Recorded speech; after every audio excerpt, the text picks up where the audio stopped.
Hello maman et bienvenue sur Balance ton accouchement, le podcast qui recense les histoires d'accouchement, qu'elles se soient bien ou mal passées, car toute histoire mérite d'être entendue. Vous écouterez ici des parcours faciles ou difficiles, des expériences uniques et surtout de la bienveillance et de la sincérité.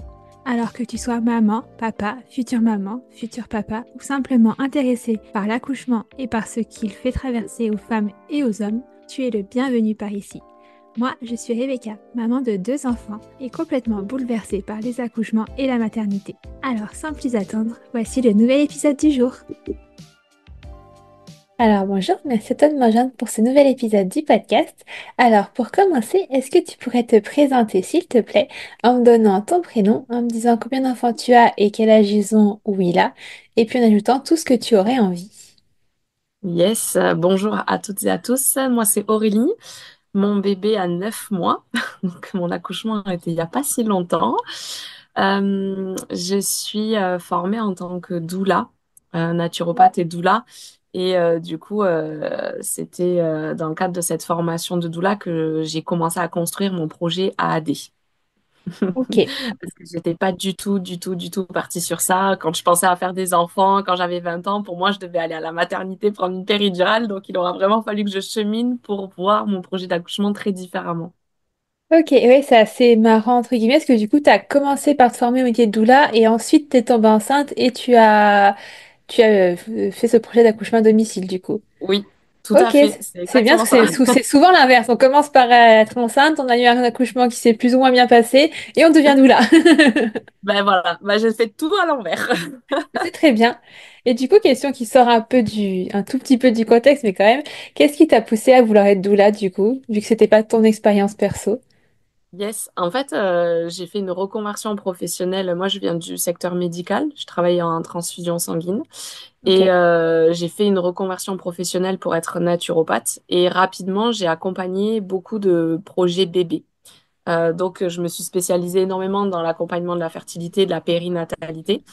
Et ben, l'accompagnement doula, en fait, m'a été soufflé par plusieurs personnes en me disant, mais en fait, ce que tu fais, ça se rapproche à être doula. Et moi, je connaissais pas du tout le mot Ok, bah oui, doula, forcément, l'univers en doula. général. Pas du tout.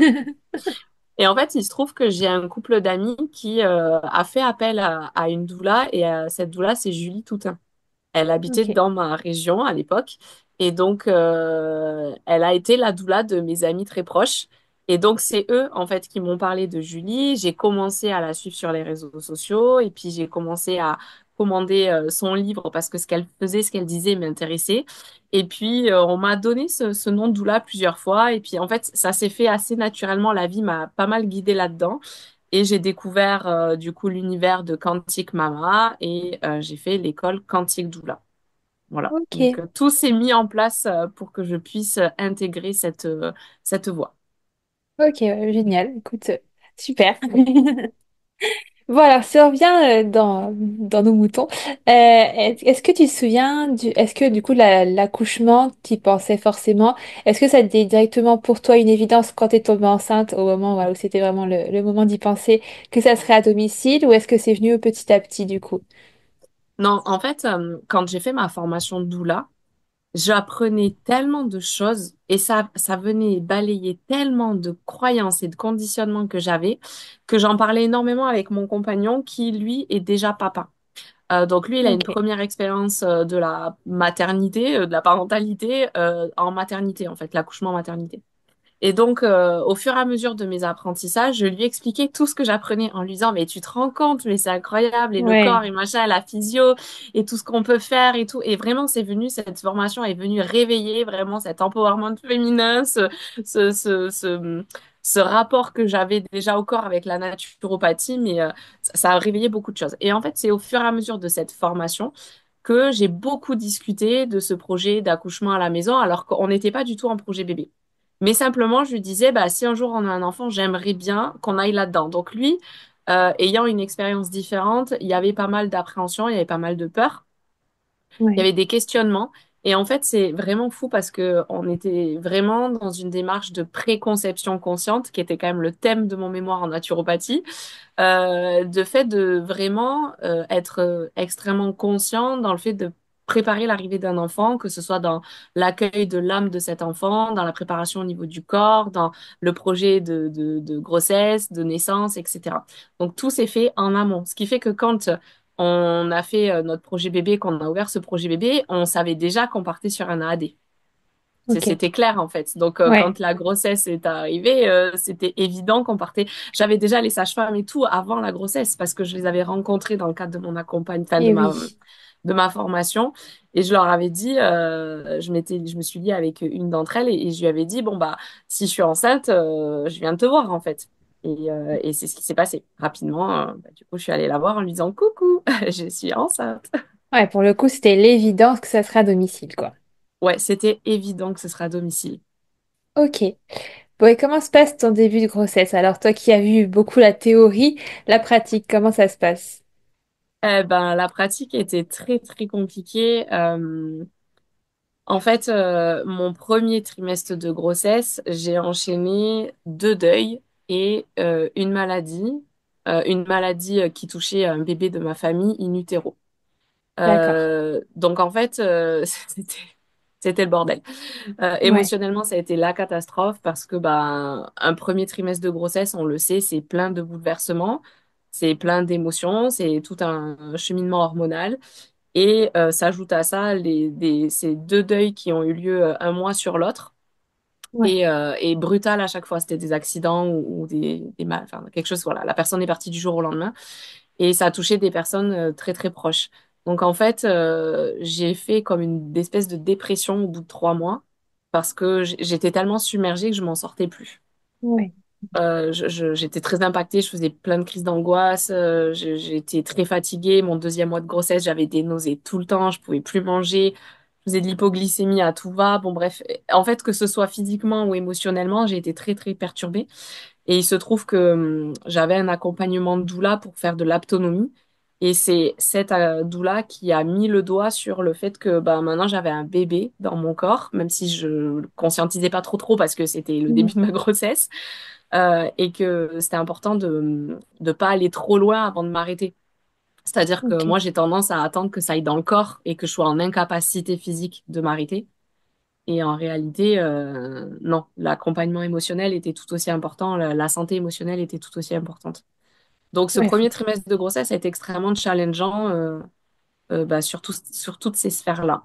Et j'avais beau oui. avoir la théorie, très sincèrement, dans la pratique, c'est très différent. Ouais, forcément, ça change tout là, hein. Ouais, carrément. Ok.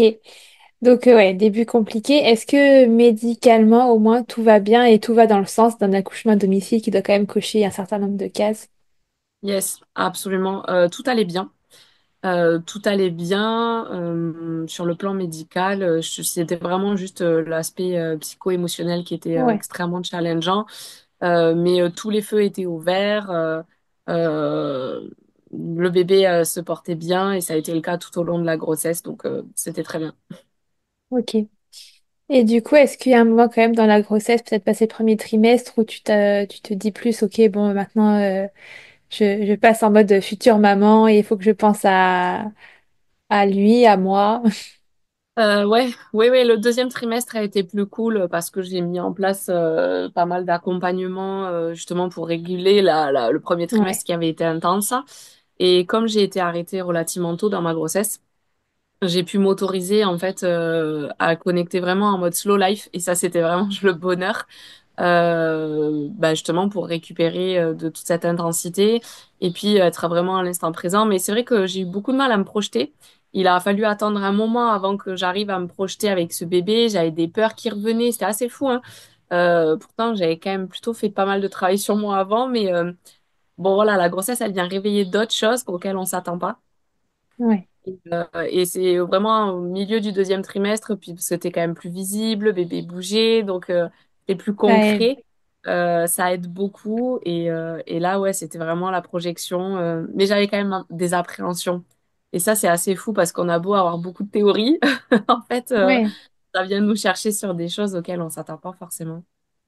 Mais après, pour répondre, rebondir sur la question que tu m'as posée tout à l'heure, sur le plan médical, j'avais quand même une pathologie qui potentiellement pouvait me faire transférer en maternité D'accord. avec une césarienne en fait. Donc Ok. du coup, c'était un stress aussi de savoir que ça se développe pas, ça se réactive pas pour l'accouchement, parce que sinon c'était mon AAD, il était foutu en fait. Ok.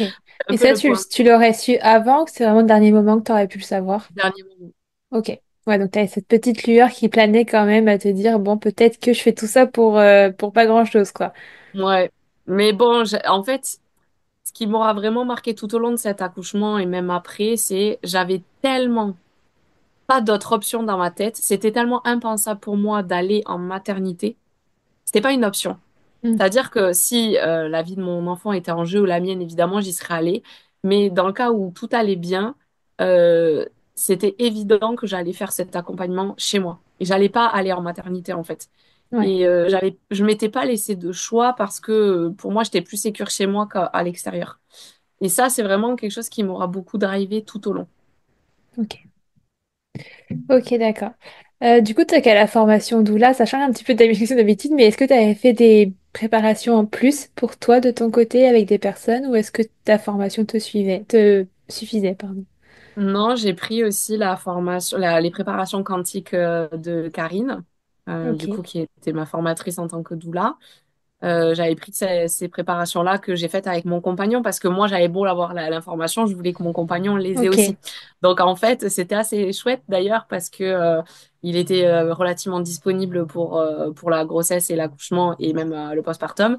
Et donc, en fait, tous les midis, on mangeait ensemble et on se faisait des vidéos de préparation. D'accord. Donc ça c'était cool et après on a tout un suivi en autonomie tous les deux aussi dans lequel il a eu aussi on a eu d'ailleurs tous les deux cette préparation plus bah, nos sages-femmes en fait c'est vrai que les sages-femmes à AD elles sont vraiment comme des doulas donc on a eu aussi des piqûres de rappel de préparation avec les sages-femmes qui coïncidaient avec ce qu'on avait vu dans les préparations quantiques. Ok. Ouais, donc tout te confortait dans cette idée que le domicile, ça serait la meilleure des options et c'est même l'unique option, quoi. Ouais carrément à fond. Ok. Et matériellement, est-ce que tu avais prévu des choses particulières pour cet accouchement? Tu avais prévu, je sais pas, une baignoire, une piscine? Ouais en fait on a aménagé tout le rez-de-chaussée de ma maison. On a descendu un matelas 2 places pour que je puisse passer mon postpartum, l'accouchement et le postpartum en bas. J'ai pas besoin de monter les escaliers. Et on a loué la piscine avec Ok. auprès des sages-femmes qui proposaient ça. Euh, et après, j'avais fait toute une préparation avec des huiles essentielles. Comme je suis formée aussi à ça et j'adore les odeurs, donc du coup ça m'a beaucoup accompagnée. Ok. D'accord. Donc, bon, on avance petit à petit, on se rapproche de ce grand jour. Comment se passe ta toute fin de grossesse? Toujours, pour le coup, tout va bien à ce moment-là? Ouais, en dehors de la lourdeur qui était la mienne, médicalement parlant, on va très bien. Le bébé, moi, on s'attend à ce que ce soit un beau bébé, mais on va très bien. Et vraiment, sur les dernières semaines, même derniers jours, c'est assez flou. Enfin, c'est pas que ce soit flou, mais mon état émotionnel était assez flou, c'est-à-dire que je pouvais passer du rire aux larmes en un instant. Je me sentais extrêmement angoissée à l'idée d'accoucher à la maison. C'est fou parce que j'étais convaincue que c'était la bonne chose à faire.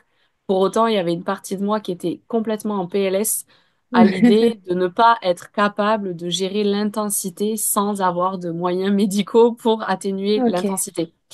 Et ça, c'était vraiment ma peur, c'était de pas arriver à gérer ça, de pas être capable de gérer cette intensité.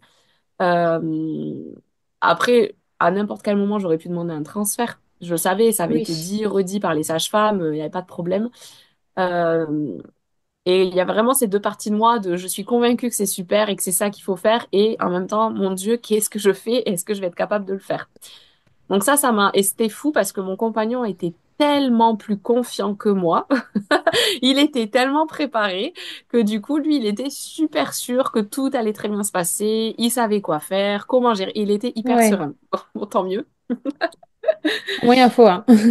Il en faut un, c'est ça. Et du coup, ouais, cette fin de grossesse, J'ai senti arriver le moment, ce fameux moment où d'un coup, je me suis mise à activer dans ma maison, je me suis mise à nettoyer toute ma maison au Palo Santo et à la sauge parce que j'ai accouché chez moi et que je voulais que les énergies soient belles, que j'ai commencé à tout ranger, tout nettoyer. Je me suis dit, bon, on s'approche vraiment du truc, Ouais. on y est quoi. Ok. Bon, et alors si tu me racontes cette mise en place du travail, comment ça s'est passé? T'étais à quel terme? Alors, moi, je suis arrivée au terme. Ok. Je suis arrivée au terme. Ah, j'ai accouché 2 jours avant. Ok. Euh, du coup, comment ça se passe? Bah écoute, en fait, j'ai accouché fin juin, le 28 juin.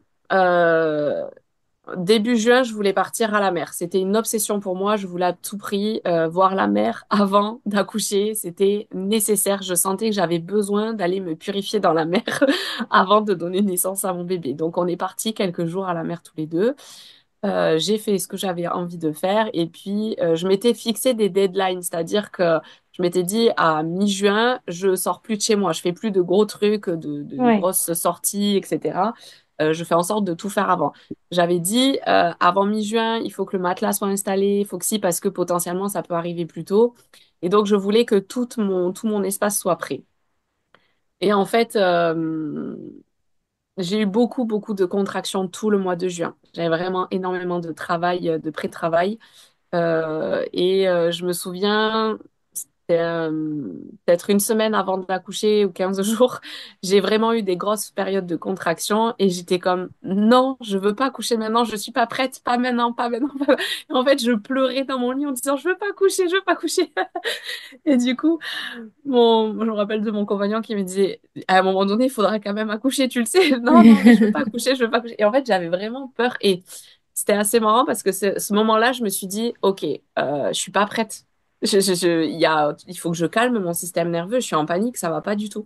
Et j'avais pris un pack d'hypnose, d'hypno-naissance de Manon Naissance Magique sur Instagram. Et en fait, j'avais refait des audios d'hypnose à la suite de ça pour me calmer, justement pour m'apaiser, pour me mettre plus en Ok. confiance. Et ça m'avait beaucoup aidé d'ailleurs. Donc, je sais pas si tu veux que j'embraye sur vraiment le déroulé de l'accouchement, mais la fin le début de mon accouchement, c'est ça. C'est vraiment beaucoup de, voilà, fallait que ce soit prêt. J'ai des amis qui m'avaient organisé un Mother Blessing quelques semaines avant, donc j'avais tout installé, Ok. les petites cartes mantra, les petits bracelets, les machins et tout. J'avais la petite bougie, j'avais tout plein, tout était prêt.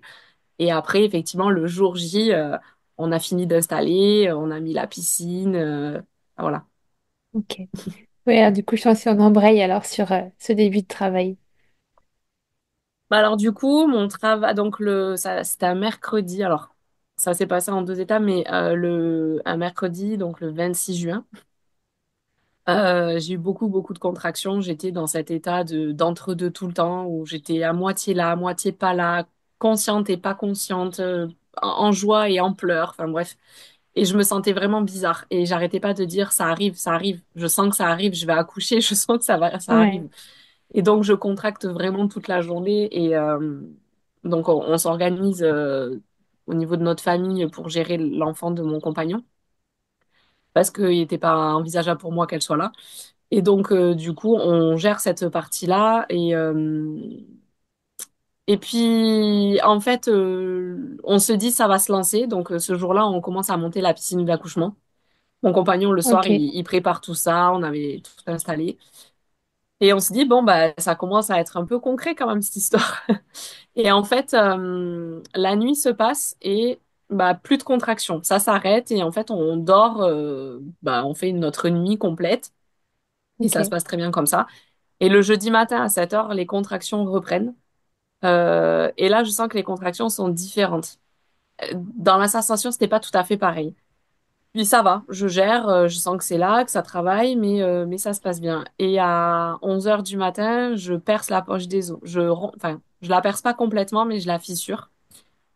Et là, c'est vraiment bizarre, parce que là, du coup, ça me fait une drôle de sensation, et effectivement, bah, ça rend les choses très concrètes. Je me dis, bon, bah là, il n'y a plus moyen de C'est faire parti. demi-tour, hein. On y est, faut y aller. Et en fait, je me souviens être au téléphone avec ma mère, et puis elle me dit, bon, bah, Si tes contractions, elles ont repris à 7 heures, à 11 heures, t'as déjà fissuré, ça va être rapide. Bah, vraiment, Ouais. elle est persuadée que ça va être rapide. Et moi, je lui dis, bah, je sais pas, on verra bien. Et en fait, c'est marrant parce que à ce moment-là, je suis vraiment détendue. Autant j'ai passé des semaines à stresser, autant là, je suis vraiment dans l'instant présent. Et donc, je vais continuer ma journée, avec mes super culottes de postpartum absorbantes parce qu'en fait, je perds de l'eau tout le temps.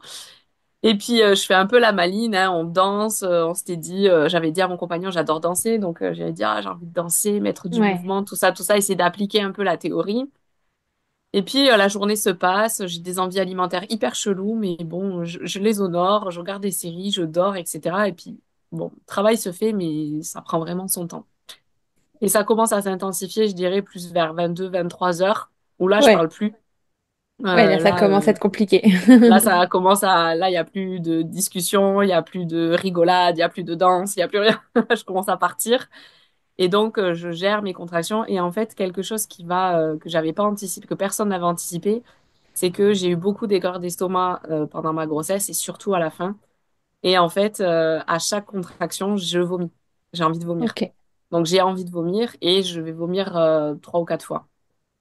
Et en fait, je me plains pas des contractions, je me plains des aigreurs d'estomac. Ouais. Et ça, en fait, au bout de plusieurs heures, mon compagnon, ça commence à le titiller parce qu'en fait, c'est ça qui me pose le plus de problème. C'est vraiment les aigreurs d'estomac, c'est à quel point ça me dérange d'avoir envie de vomir tout le temps. Et il finit par appeler la sage-femme, je sais pas, vers 2h30, 3h moins le quart du matin. Je le voyais, en fait, Ok. je le voyais timer les contractions sur le truc, là, Ouais. sur le timer. Et en soi, elles étaient plus ou moins rapprochées, mais c'est vraiment cette plainte que j'avais qui s'est dit, mince, je vais quand même appeler la sage-femme pour voir ce qu'elle dit. Et puis, moi, je suis dans ma bulle, je vois pas trop ce qui se passe. Vraiment, j'oscille entre mes contractions et mes aigreurs d'estomac. Et la sage-femme arrive, la première sage-femme arrive, elle est c'est vraiment trop chouette. En plus, elle arrive en pleine nuit, donc elle arrive en catimini, elle me fait un câlin sur la tête, elle me dit qu'elle est là, puis elle Mhm. se met de son côté avec mon compagnon, ils discutent. Moi, je fais mon truc de mon côté, je m'en fous de tout ce qu'il y a autour de moi. Ouais. Et en fait, ce travail-là, il va se poursuivre tout au long de la nuit, du matin. Il y a une autre sage-femme qui arrive, mais quelques heures plus tard. Je suis toujours en travail. Entre-temps, j'ai rejoint la piscine. Incroyable, la sensation qu'on ressent quand on arrive dans une piscine d'accouchement, c'est merveilleux. Et du coup, voilà, la deuxième sage-femme va arriver.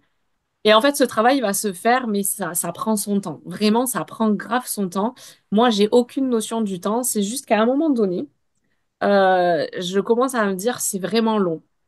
C'est Ouais. vraiment long, j'en ai marre. Et c'est quelque chose que je vais verbaliser souvent, que je vais même aller beaucoup plus loin en disant c'est de la torture. Ok. C'est de la torture, j'en peux plus, j'en ai marre. Pourquoi c'est long? Pourquoi il sort pas? Qu'est-ce qui se passe? Mon bébé va très bien. Les sages-femmes vérifient toutes les heures. Mon bébé va très bien, etc. Il y a un moment donné où je leur dis, mais sortez-le. Prenez des forceps et sortez-le. Allez le chercher, faites le truc. J'en peux plus, j'en ai marre. Et en fait, je commence à basculer. Je suis plus du tout dans mon alignement. Je commence à basculer dans la plainte, dans le j'en peux plus. Et vraiment, ce mot de torture qui revient beaucoup, c'est de la torture. J'en peux Ouais. plus, j'en peux plus, j'en peux plus. Et du coup, elle me propose un toucher vaginal. Elle me demande, est-ce que tu veux qu'on voit? Est-ce que tu veux qu'on aille voir si c'est Mhm. le col, si c'est bébé, est-ce que tout va bien, etc. Donc, je leur dis, oui, oui, oui, vas-y, fais ce que tu veux. À ce moment-là, je suis prête à tout accepter. Sortez-le. Faites quelque chose. Et donc, je me souviens que sortir de la piscine à chaque fois, c'est un enfer pour moi parce que je Ouais. suis tellement bien dans ma piscine. Et que du coup, en fait, souvent, elles m'ont demandé de sortir de la piscine pour relancer parce que c'est vrai que je me détendais tellement dans l'eau que ça Donc au final, ralentissait mon travail. Il y a vraiment cette notion, ouais, de devoir changer de position dans laquelle je suis très inconfortable avec ça. J'ai aucune envie de changer de position. Je suis bien dans l'eau. Je sens pas la pesanteur. Je sens quand même les contractions, mais voilà, je les gère, quoi. Bref, je sors de l'eau, elle me fait le toucher vaginal, ce qui me déclenche évidemment des contractions. Et d'ailleurs, contractions que je prends sur le dos, parce que forcément j'ai un toucher oui, vaginal. forcément, Et, ouais. Et en fait, je leur dis, mais c'est quoi cette position de merde?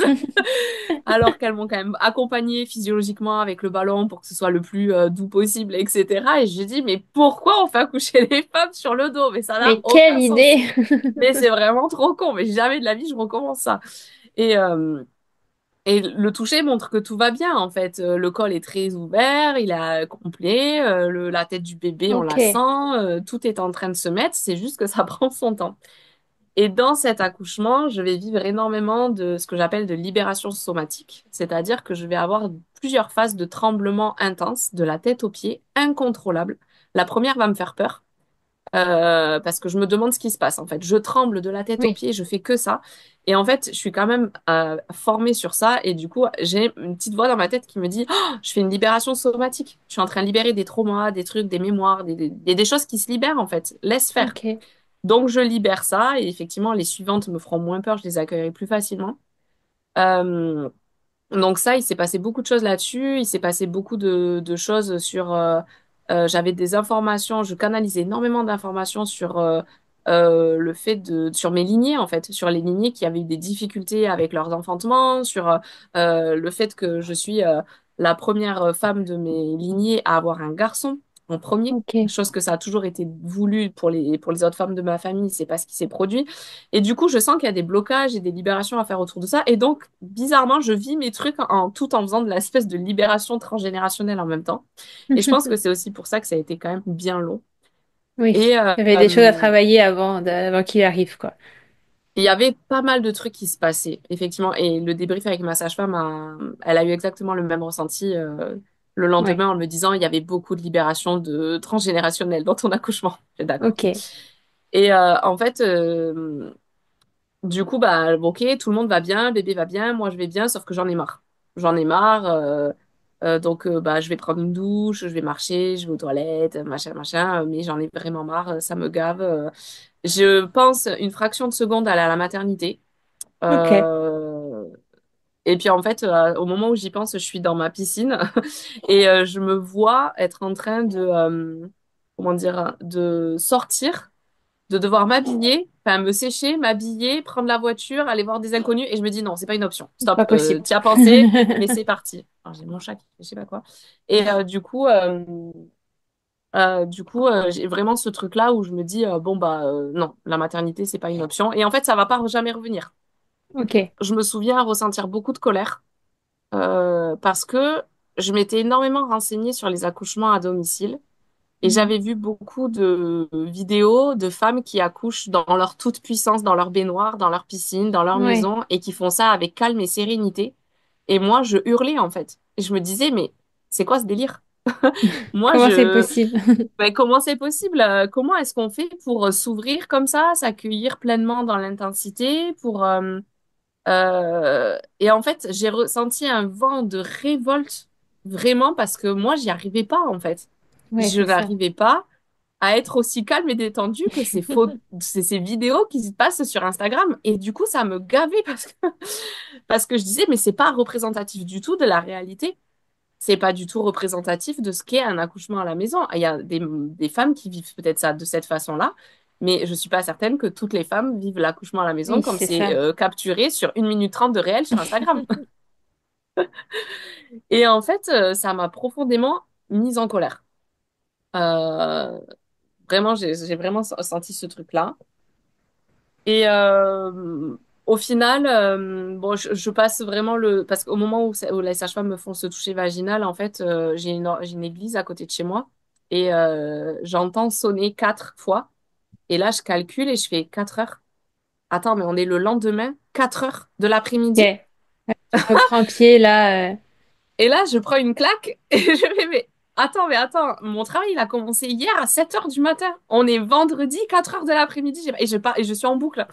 Et je dis à tout le monde, et je dis à mon compagnon, mais c'est 4 heures de l'après-midi. Il me dit, ben oui. Et comment ça? Ben oui, mais comment ça, j'ai pas accouché? Et en fait, du coup, mon mental s'active à 3000%.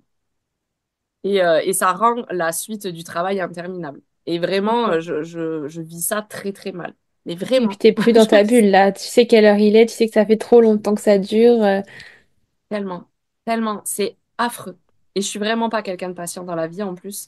Donc, du coup, là, je considère que c'est vraiment trop long, que physiquement, je commence à fatiguer. Puis, les sages-femmes commencent aussi à se poser des questions, pas sur notre santé à tous les deux, parce qu'on va toujours très bien, mais sur le fait que bah, mentalement, je suis en train de lâcher. Ouais. Donc, le truc, c'est que je demande jamais à aller en mater. Je demande jamais un transfert. Donc, en fait, du coup, ça, je le saurais après. Il y en a une des deux, enfin, il y en a une des sages-femmes qui était là, qui m'a dit plus tard, c'est vrai que t'entendre dire à répéter comme ça, c'est de la torture. À un moment donné, je me suis demandé à quel point est-ce qu'on te laisse dans cette situation. Oui, c'est ça. Et sauf que, bah, comme moi, j'étais en conscience sur le fait que je pouvais demander aussi un transfert et que je le faisais pas et que j'allais bien, etc. Elles m'ont souvent demandé comment je vais, est-ce qu'on reste là-dedans, etc. Mais Oui. moi, j'étais toujours en mode, bah oui, il est pas sorti, tu veux qu'on fasse quoi? Genre, Oui, il n'y avait pas de détresse non plus, juste un petit non. ras-le-bol, quoi. Ouais, ouais, physiquement, j'étais quand même bien KO. Et c'est vrai que à partir du moment où je comprends que c'est 16 heures de l'après-midi, que j'ai toujours pas accouché, du coup, je suis complètement démoralisée, découragée. Pourtant, je sais que le col est ouvert, que le bébé s'engage, mais ça prend longtemps, ça me gave. Je touche et je sens, au début, je suis pas sûre, mais en fait, je sens la tête de mon bébé qui progresse, mais à une lenteur Ok. que je considère être infinie. Et en fait, ce qui va se passer, c'est que du coup, bah, physiquement, je commence à vraiment fatiguer. Mes contractions ont des pauses de plus en plus longues. Tout le monde commence à fatiguer en vrai parce que du coup ça Oui. fait longtemps. Et donc la sage-femme qui est avec moi, donc on arrive à vendredi soir, vraiment soir, il faisait nuit quoi, début de nuit. Et elle me dit, viens, on va marcher. On va marcher parce que là, tu as Ok. des pauses très longues. On va marcher un petit peu dans ton jardin. Ça va te faire du bien de te remettre en mouvement, etc. Et effectivement, alors au début, je la regarde avec des yeux en mode, sérieuse. Non, mais les gars, je vais pas aller marcher. Et en fait, si, ça me fait vachement de bien. En fait, je tenais la même conversation que j'ai avec toi en ce moment. J'étais Ok. vraiment plus du tout dans ma bulle d'accouchement. Plus du tout. Ouais. J'enfile une robe, je vais marcher pieds nus dans mon jardin et là, ça me fait vachement de bien, effectivement, de reconnecter à un extérieur et tout. Et en fait, elle m'observe beaucoup quand je marche et puis elle finit par me dire, ton ventre est tellement trop en avant. En fait, mécaniquement, là, c'est pour ça que ça prend trop de temps. Ton ventre est trop en avant. Ok. Elle me dit, on va faire du ribozo. Enfin, elle me propose de faire du ribozo pour mettre mon bassin en rétroversion et que je puisse Mm. basculer vraiment, qu'elle puisse basculer le ventre en arrière pour engager vraiment bébé dans son axe et qu'il y aille, quoi. Ouais. Et en fait, ça, dans mon accouchement, des heures auparavant, on me l'avait déjà proposé. Je l'avais fait et j'avais senti que ça fonctionnait. J'ai pris peur. Donc, du coup, j'ai Ok. pas voulu le refaire. Donc bon, c'est comme ça, c'est mon chemin. Mais donc là, cette fois-là, elle me laisse moyen le choix en me disant là, quand même, va falloir y aller parce que ça commence à être vraiment Ça long serait pour pas tout le mal, monde. là. Et donc du coup, bah tant pis, là, je suis obligée en quelques minutes de faire le deuil de mon accouchement dans l'eau. Je m'installe sur mon tapis de pilates et puis du coup, bah la contraction qui arrive, elle m'avait installé les ribozos, elle s'assoit par terre, les deux pieds sur le bassin et elle tire le ribozo, donc elle tire le ventre en arrière et mon bébé en fait arrive dans une intensité que je considère être traumatisante pour moi parce que je vous rappelle, je suis plus du tout dans ma bulle en fait. Là, Ok. j'étais sortie de ma bulle. Je pense que mon travail hormonal était quand même en cours, mais j'étais plus dans cet espace où je suis connectée à fond dans mes sensations et tout. Là, j'avais eu le temps de discuter avec tout le monde, de faire mon Oui. truc. Donc, je suis déconnectée un peu de cet espace-là et Et puis tu pensais que ça marchait, et peut-être pas instantanément, du coup, le rebozo. oh là là. Alors, je pense que je devais le savoir parce que j'avais pas voulu réitérer l'expérience plus tôt, mais j'avais senti, en fait, les sensations m'avaient fait peur parce qu'elles étaient vraiment, vraiment fortes et Ouais. c'était nouveau et je pense que j'ai dû avoir peur et puis c'est tout et je me suis dit non, mais je tenais à mon accouchement dans l'eau et au final, c'est pas ce qui s'est passé et mon bébé est arrivé extrêmement rapidement. Et c'est vraiment là où j'ai vraiment flippé. Et il faut savoir que avant ce moment-là, je commençais à être aphone à force de contraction parce que Et bah, du oui. coup, mon accouchement a duré 40 heures.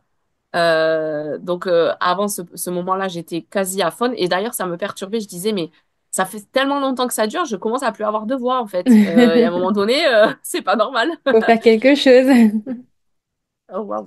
Et du coup, quand cette intensité se met en place là pour laisser passer mon bébé, que je dois m'ouvrir et que j'ai l'impression que je me fais écarteler de tous bords et tous côtés, Ouais. là je hurle comme j'ai jamais hurlé de toute ma vie. Je sais pas comment mon compagnon n'est pas sourd, vraiment, littéralement. Euh, et effectivement, en très peu de temps, au final, mon bébé arrive. Mon bébé, Ok. son placenta, 10 minutes après, je me rappelle même plus que j'ai un placenta à sortir d'un coup et je me fais surprendre par le placenta. Euh, mais je serais traumatisée de cette expérience-là. Traumatisée, ça, j'aurais mis, je pense, 2 ou 3 mois avant de pacifier ça. Ok. Vraiment. Ouais, au final, cet accouchement qui s'annonçait idyllique à ton rythme et tout ça, s'est transformé un petit peu en voilà, traumatisme. Il n'y a pas d'autre mot du coup. Oh, c'était pour moi trop intense. Ok. Mais en même temps, j'en avais tellement peur que c'est presque obligé de l'avoir vécu comme ça. Et oui. J'ai la conviction profonde que tout ce qui nous fait peur, on a tendance à l'attirer à nous. Et c'est vrai que le fait que ça ait duré aussi longtemps, j'étais quand même très fatiguée. Hein, on va pas se mentir, mais 40 heures d'effort, même si tu fais des pauses entre les contractions, je m'endormais très facilement. Mais voilà, c'est quand même un sacré marathon qui a duré. Et c'est vrai que la sortie de mon bébé, pour moi, reste. Je me rappelle avoir dit aux sages-femmes, on appelle ça cercle de feu. C'est pas le bon mot, hein, c'est pas ça. Il faut trouver un autre mot pour le décrire, mais c'est pas ça que j'ai ressenti moi. Oui, ça brûle, mais c'est cercle de feu, c'est pas assez fort. Ouais. J'étais vraiment marquée par ça, en fait, par la sortie. C'est par la longueur et la sortie. C'est pas tant les contractions. Tu vois, je me rappelle même pas des contractions tellement. Mm. C'est vraiment la sortie de la tête parce que c'était allé tout. En fait, il se passait plus rien et d'un coup, tout arrive, en fait. Oui, c'est tout accéléré d'un coup. Et c'est ça pour moi qui était vraiment. Et ça m'a laissé un sentiment de waouh, mon accouchement était incroyable parce que être chez moi, prendre ma douche, manger, me déplacer, dormir dans mon lit, être dans une piscine, avoir mes sages-femmes qui me faisaient des papouilles, qui me passaient des gants froids, qui me faisaient des massages avec les huiles essentielles que j'avais préparées. C'était incroyable. Et en même temps, ça m'a laissé une sensation de waouh, c'est quoi ce bordel? C'est beaucoup trop fort en fait pour un Ouais. corps. Enfin, ok, non, j'avais pas préparé, j'avais pas anticipé ça. J'ai écouté énormément de récits d'accouchement. J'avais entendu hein, parler de l'intensité et tout ça, du cercle de feu et tout, mais en fait, les mots m'avaient pas suffisamment impacté pour que je me dise, ah ouais, ça va être puissant quand même. Ouais. Et comme je le dis, toutes ces vidéos de femmes qui accouchent presque le sourire aux lèvres dans leur baignoire, c'est super, mais du coup, moi, ça m'a donné une image qui est pas du tout celle que j'ai vécue. Oui, oui, c'est ça. C'est que ça te donne, comme tous les réseaux sociaux, mais ça te donne une image complètement faussée de la réalité. Et du coup, quand tu passes par la même chose, c'est pas pareil, donc ça fait bizarre. J'ai une de mes sages-femmes à qui j'avais exprimé ça et elle m'avait dit, mais j'en parle avec beaucoup de mamans qui, effectivement, comme toi, ont pu voir ces vidéos-là et ou qui ont elles-mêmes été filmées Mm. par des personnes proches ou quoi et qu'ils ont filmé que des fractions de moments où Et elles oui. étaient hyper en sérénité et tout ça. Et alors que du coup, quand elles revoient ça, elles disent non mais attends, ça c'est 1 minute, c'est pas du tout représentatif de ce que j'ai C'est vécu à faux, j'étais l'intérieur. pas comme ça. C'est clair, moi je me voyais être en train de hurler tout le temps, je faisais que gueuler en fait. À chaque contraction, Ouais. je criais, puis ça m'a demandé un sacré lâcher prise. D'ailleurs, les sages-femmes sont incroyables parce qu'elles prennent des notes, donc c'était super de pouvoir suivre mon accouchement aussi de par leur vue. Et en fait, elles ont marqué, au bout de vraiment de nombreuses heures, Aurélie lâche enfin prise. En Ok. mode, c'est bon, elle a lâché le contrôle, elle accueille vraiment les vagues. Parce que je me rappelle de mes sages-femmes me dire, ah, visualise que tu t'ouvres et tout ça. Et moi, intérieurement, j'avais beau avoir le discours en théorie. Quand elles me l'ont dit avec l'intensité de mon corps, j'étais comme ça, vas-y, ouvre-toi comme une fleur. Évidemment, ouvre-toi comme une fleur. Je fais des bien marrante, toi. Et en fait, tout me révoltait à ce moment. Ouais. C'était tellement intense que du coup, ça a tout me révoltait et j'étais en lutte, quoi. J'étais en lutte. Mais à Ok. refaire, je referai la même chose. Mais maintenant que je suis préparée, en fait, c'est ça qui est assez fou, c'est qu'il m'aura fallu du temps pour accepter vraiment ce que j'ai vécu et comment et ce que c'est venu me faire chercher, etc. Mais déjà, je suis à peu près certaine que j'aurais jamais pu vivre un accouchement comme je l'ai vécu en maternité. Ils m'auraient jamais laissé pousser ça 40 heures. Oui, Ils auraient sorti mon bébé avant, j'aurais certainement fini en césarienne ou un truc du genre. Alors qu'en fait, mon corps sait faire et que mon bébé, moi, on allait bien. Enfin, oui, médicalement parlant, il n'y avait pas de raison de déclencher autre chose que ce qui s'est passé. Et du coup, à refaire, je le referai parce que maintenant, bah, je sais. Et puis, mon corps, finalement, je sais ce dont il a besoin pour que ce soit plus rapide. Voilà, je ouais, suis très cambrée. Bon, bah, effectivement, j'ai besoin d'une rétroversion. Et maintenant que tu sais par quoi ça passe et ce que ça vient de chercher et l'accueil que tu es censé avoir et l'ouverture que tu dois accepter, bon, bah, probablement que s'il devait y avoir un deuxième, ce serait, j'espère, un peu plus doux et plus rapide. ouais. Tu diras pas non à l'accouchement à domicile, du coup. Ah non, ah bah non. Non, à avoir fait ça, si ça doit se reproduire, je refais la même chose, Ouais, clairement. ok. Et comment tu t'es remis du coup physiquement de cet accouchement? Est-ce qu'il n'y a pas eu de dégâts sur le passage, sachant que ça a été quand même très rapide? Enfin, au niveau de la Euh, sortie, j- bien sûr. ouais, ouais, j'ai eu une déchirure et deux éraillures. Ok, Mais en fait, franchement, même pas, en une semaine, ça s'est tout remis parce que les sages-femmes, elles m'avaient demandé de préparer une teinture mère de calendula. Et ça, c'est d'accord. incroyable, c'était merveilleux. C'était incroyable parce que du coup, c'est une très grande bouteille avec la teinture et tout ça. Et du coup, je faisais comme des cataplasmes, c'est pas des cataplasmes, mais j'imbibais des compresses en fait pour mettre sur ça. Et je l'ai changé, je sais pas combien de fois par jour. À chaque fois que j'allais aux toilettes, je l'ai changé. Et en fait, c'est trop bien, parce que c'est frais. Ouais, Moi, voilà, c'est vraiment la zone de ton corps à ce moment-là qui a besoin de froid le plus possible. Et du coup, c'était non, franchement, c'était super. Mais j'ai vraiment adoré enfin, j'ai adoré. C'est relatif, mais mon postpartum à la maison était vraiment doux parce que déjà, on avait échelonné les visites. On avait oui, gardé les 4 premiers jours sans visite. Ensuite, on a échelonné une visite de 1 heure, 2 heures maximum par jour. Et on ouais, sélectionnait les temps où les gens venaient. Donc, on a fait passer mes parents en priorité parce que c'était la première fois qu'ils étaient grands-parents. Mais du coup, ouais, on a pu vraiment échelonner ça sur 15 jours. C'était doux, c'était tranquille. On avait beaucoup cuisiné en postpartum. Donc, tout était déjà plus ou moins prêt avec ça. ouais, Et physiquement, bah, comme moi, j'avais tout mis à disposition pour ne pas avoir à me déplacer, en fait, on a vraiment respecté au maximum le fameux mois d'or. C'est la raison pour laquelle on avait beaucoup cuisiné, pour que mon compagnon n'ait pas à être submergé de trucs à faire. ouais. On avait congelé un peu chez mes beaux-parents. Du coup, ils nous ont ramené, quand ils sont venus nous voir, ils nous ont ramené des plats, etc. Donc, c'était chouette. Et en fait, la première semaine, j'ai rien fait. Je suis restée allongée tout du long. Franchement, je me levais juste pour aller aux toilettes et pour prendre une douche. Et la deuxième semaine, je commençais juste à me lever un tout petit peu, mais c'est pareil, en fait, je suis restée énormément allongée. Ouais, Et ce qui fait que j'ai récupéré, je dirais, assez rapidement. Malgré tout, j'ai quand même vachement de douleur au dos. Ça, je l'ai d'accord. quand même senti passer, le fait de devoir faire la bascule, etc., que ça aille vite. Je pense que j'ai mis un peu de temps à me remettre de ça.